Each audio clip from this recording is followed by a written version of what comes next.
যে পুরুষটা তার নারীবাদে অন্য নারীর চোখে চোখ রাখতেও রাজি নয়, সুখে থাকুক সেই পুরুষ। যে নারীরা তার সন্তানের কথা ভেবে স্বর্গ সমান সুখটাকেও ত্যাগ করতে পারে, প্রভু সুখে রাখুক সেই নারীদের।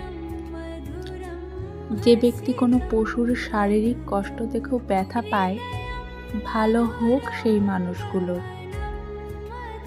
যে ব্যক্তিগুলোর একটা গাছ কাটা পড়লেও মনে দুঃখ হয়, ভালো থাকুক সেই ব্যক্তিগুলো।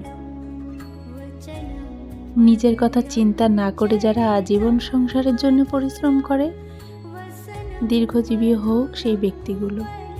এ পৃথিবীতে এই মানুষগুলোর বেঁচে থাকাটা ভীষণ ইম্পর্ট্যান্ট, তার থেকেও জরুরি তাদের সুখে থাকাটা। কারণ তারা ভালো না থাকলে, তারা বেঁচে না থাকলে হয়তো সূর্যই উঠবে না, হয়তো আকাশটাই ভেঙে পড়বে।